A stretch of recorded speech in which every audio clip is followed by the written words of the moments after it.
and saying, you touched part of my soul as a writer. And this happened to me, and 40 years later, you know, I still hate him, or now I don't hate him. Now I understand it. It's a disease. It's a sickness. Mm-hmm. Yeah.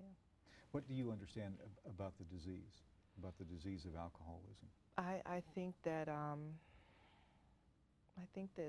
you know, you pass it on. I think it's a legacy. Mm-hmm. I think that if you're a child of an alcoholic, you need to be careful.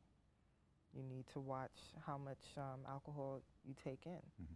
because from what I've seen, and you know, I know a lot of people in recovery, and they'll tell me stories like, yeah, my mother was a drug, you know, addict, and now I'm a drug addict, or my mother's an alcoholic, or my father was an alcoholic, or my grandmother was. Yeah. And here they are going through the same thing a generation later. Because the young woman in your book who Mm-hmm. was beaten almost every day by her father, and Mm-hmm. all she wanted to do was get away. That's right. Finally has to come to grips with the fact that she herself has become an alcoholic. That's right. And the mother became an alcoholic, even though her parents weren't alcoholics, but just living with that man, and you know, she had to do something to numb herself, so she picked up the bottle too. Is this an African American story? No. Yeah, that's what. This is a universal story. That's what really interests me about Mm-hmm. it, I think. That's one of the reasons why I didn't want any African Americans on the cover, Mm-hmm. because the content is not gender specific. It's not, you know, color specific. It's not religion specific. It applies to all people everywhere. And well, I'm just so moved by the fact that so many people keep coming up to you and Mm-hmm. telling this story over and over again, and it's happening all across the country Yeah. for you, isn't it? It is. What else have they said? Well, I mean, sometimes it makes me feel uncomfortable because I don't consider myself a counselor. I just, you But know, they I wrote a want you to story. be one, Yeah, don't they they? want you to be one, and I, you know, I try to tell them, if you're still kind of lost, or you're in the midst of the madness still, go and get some help. And Kenzie was taking those steps. Mm-hmm. You know, if you have to follow her lead, if you have to follow a fictional character's lead, go ahead and do it. Whatever it's going to do, whatever's going to work. Whatever works. Right. So do you hear back from them then, or is it too Well, soon it's to tell? too soon now. You know, the book came out in January, and tour is getting ready to end. But I suspect by the summer, I'll hear back from a lot of people. Tell me about your other book, for folks who don't know about it. Sugar, Mm-hmm. that's my baby. Yeah, tell me about that.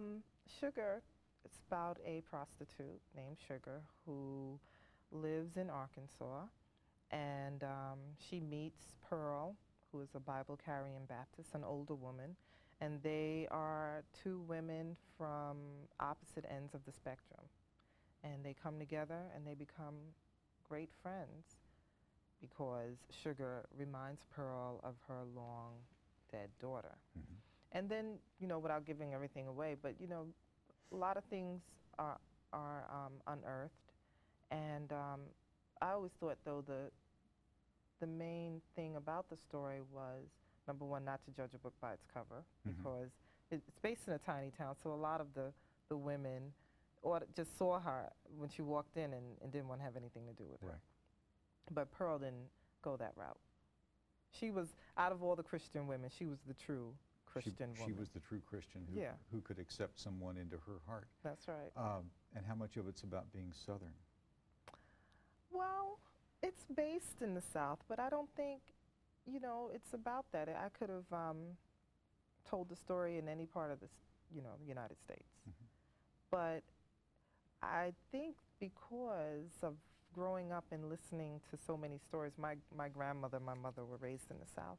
Where? That's in Sandersville, Georgia, Mm-hmm. and some parts of North Carolina. Pretty good storytellers over Yeah. there. Oh, Right. that's it. Around the dinner table, just so the same stories over and over again. So I think that was a big influence on me, and kind of paying homage to them also. That's why it was placed there. So at your dinner table when you were a child growing up? Yeah, at my grandma's house. You were always at grandma's house, and you know, all the big dinners, Christmas and Thanksgiving, and you just hear these stories over and over.